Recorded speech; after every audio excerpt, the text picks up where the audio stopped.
nuyoo bi ñu commencé ko ci monsieur le maire moom mi nga xamante ne politiquement parlant moom la fi yàlla tëgg ñu ngi koy jox suñu nuyoo bi ñu paree monsieur le maire ñu ngi koy jox à chef de village bi ñu paree ñu ngi koy jox ak imam bi ñu paree ci ñooñu nag ñu ngi nuyu suñu parrain ak délégation bi mu àndal di nuyu suñu directeur d'école yi di nuyu suñu principaux yi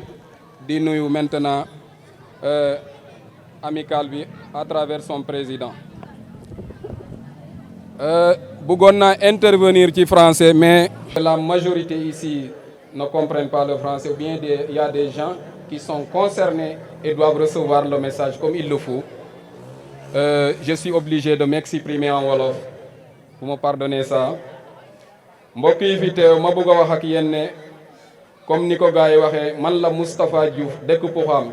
nekk secrétaire général du mouvement démocratique pour le développement de la commune de Ndiabel. ma am mbégte bu baax a baax teew fi tey teew ci activité boo xamante ne dafa bokk ci li ñu gën a fonk ci suñu mouvement muy éducation ñun priorité lañ ko def ci suñu mouvement te yaakaar naa ne parents d'élèves yi fi toog wala CGE bi fi toog wala président parents d'élèves bu fi toog wala principal yaakaar naa ne du ma wedi ci wax jooju ma wax nekkul ne tey rek lañ fi taxaw ci mbiru éducation di yëngu ci biir commune bi biñ fi xewee ba léegi kon bés bu mel nii su amee ngeen boole ñu ci dañ ciy sawar dañ ciy kontaan pour wuyu si leen comme gars yi ñamal na leen nag li ñu jot a def ci journée bi balaa ñuy yegsi ak li ñu indaale nii dañ leen bëgg a wax ne ñun éducation moo ñu ñor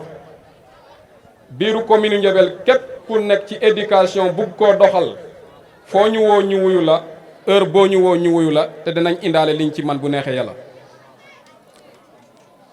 parce que comme ni ko gars yi waxee rek gars yooyu dégg tubaab te man dégguma tubaab éducation mooy la base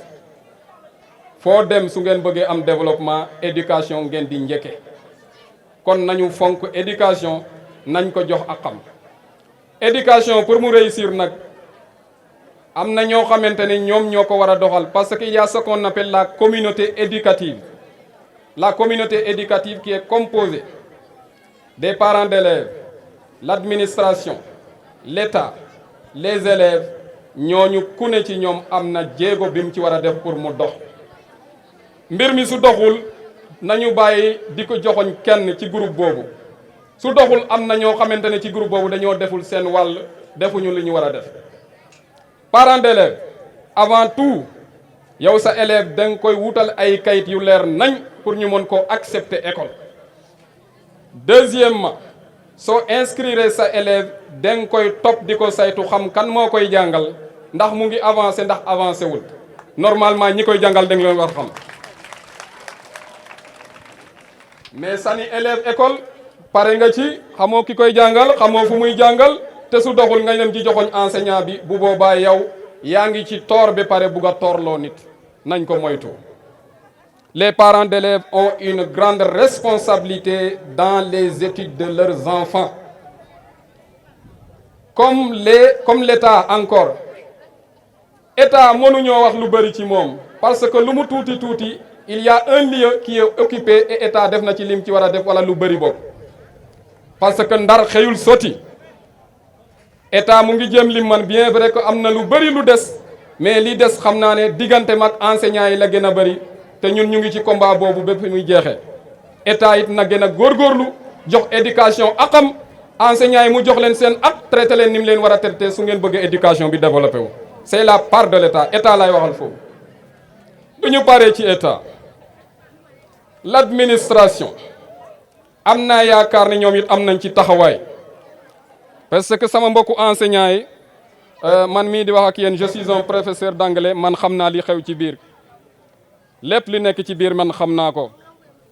am na ñu xamante ne ñu ngi ci ñun mbir mi bëgguñu ko dañ koo mbuubuwoo te loolu baaxul ci liggéey mbir mi nañ ci dem ak vocation ak détermination ak engagement jaamu ci yàlla ça ce sont les enseignants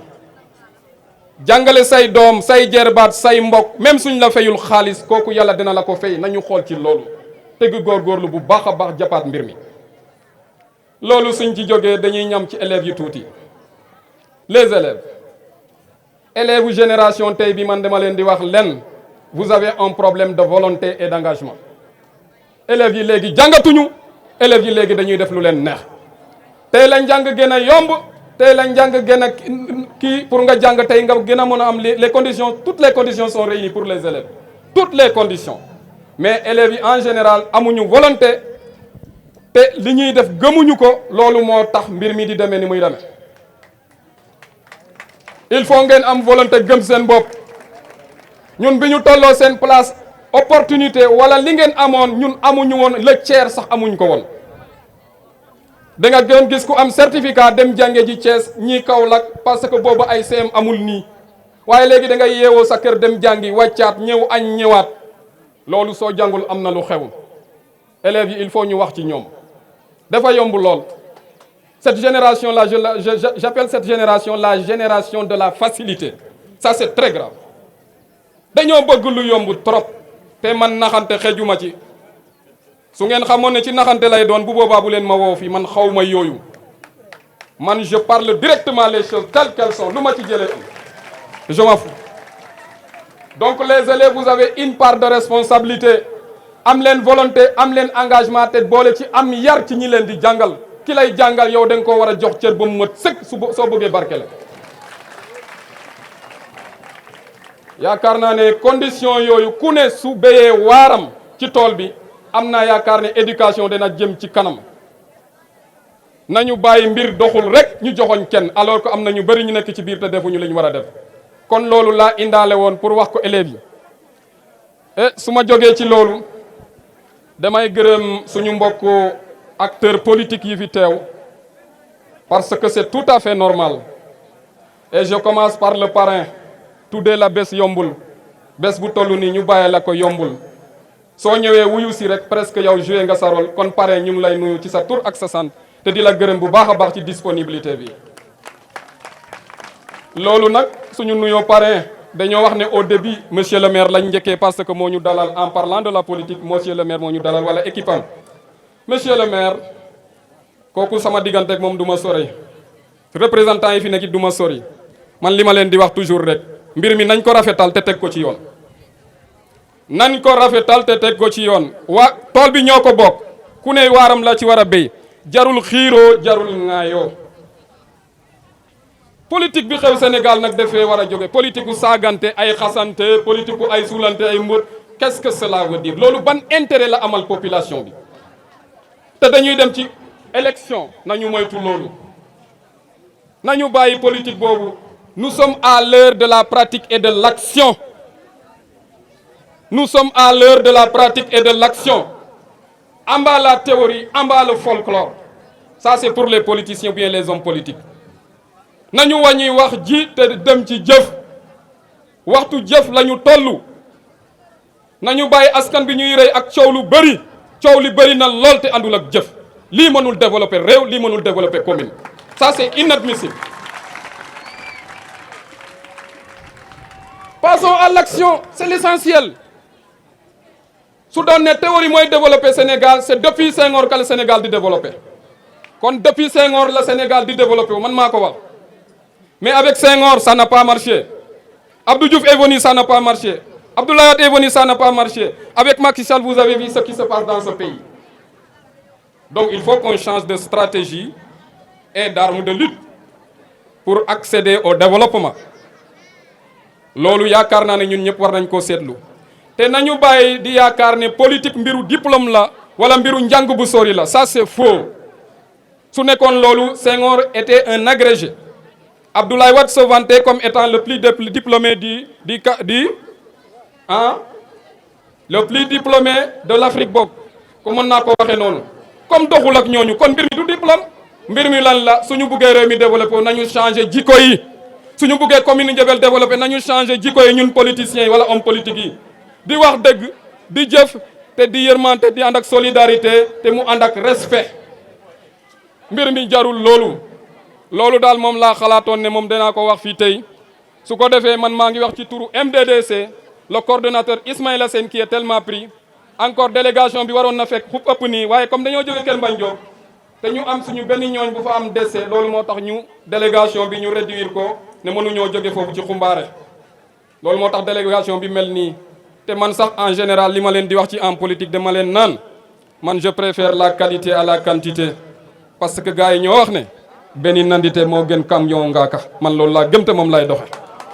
président APE Ibou Diagne di nuyu aussi le principal Dieng di nuyu aussi le principal du CM de Kër Mbagne Diop di nuyu aussi Dambey Ba le parrain di nuyu aussi suñu conseil bi Moustapha Diouf ñu ngi lay nuyu di nuyu aussi invité yëpp lii nag rafet na lool at yi yëpp du ma doon teew parce que dama doon toog ba dégg ne weesu na mais bii pas le président de l'amicale Ndongo Ndour indi nañu invitation man wax dëgg yàlla comme que ñun dañ doon dégg ba affaire bi weesu bii pas invité nañu dinañ ñëw bi ñëwee aussi ñu ngi wax au nom du maire de la commune de Ndiébel monsieur Diène Faye liñ ci yokk mooy exposant bi Mbaye Diouf li mu wax leer na éducation ak développement ñu ànd comme que éducation ak développement ñu ànd monsieur le maire Diène Faye bi mu yégee mu ne sama priorité dama koy def ci ñaari axe mu éducation ak santé kon bu ñu defee bilan bi xam nañ ne indi na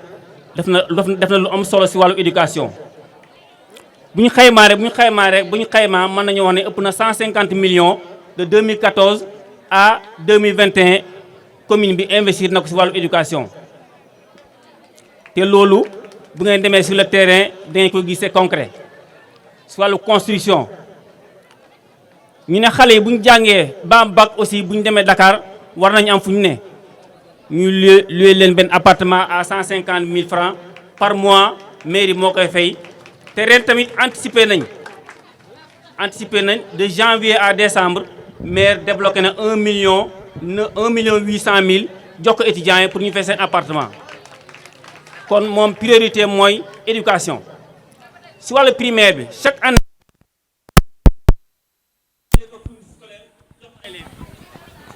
kon maire priorité mooy développement de l'éducation loolu aussi ñu ne doyul ñu ne kon am na wax nañ appel à l'expertise locale kon daam li muy def baax na lool maanaam fi nga xam ne mairie toll na foofu ñeneen jóg aussi di si yokku maanaam si wàllu éducation kon daam jërë ngeen jëf wax dëgg yàlla seen liggéey rafet na lool. Ismaïla Sène aussi gis nañ jéegoom si wàllu éducation aussi ñu koy sant di ko gërëm encore une fois damay beral mention spéciale à Ibou Diagne mii dañuy gis bu commission examen BFEM bi ñëwee ni muy sonnee pour xale yi mën a def seen examen ak ñi nga xam ne ñooy jóg di ñëw fii si Ndiébel nekk dans de très bonnes conditions Ibou Diagne mention spéciale jërëjëf sant nañ gërëm nañ ci taxawaay bi ngay taxaw wàllu seen Ndiébel kon xale yi maanaam góorgóorlu leen excellence lañu wax excellence nag moom c'est les meilleurs fi ñu toll les meilleurs rek ñooy jàll ñi nga xam ne nag vraiment góorgóorluwuñ duñ mën a sori ci njàng mi kon lii tax na ba nga xam ne bu ñu primé ñi nga xam ne sont les meilleurs ñeneen ñi aussi war nañoo góorgóorlu ba mel ni ñoom bu ñu ko defee commune Ndiébel dina am développement te xale yi ku ci investir mooy investir l'avenir mais aussi mooy investir le développement kon jërë ngeen jëf wasalaam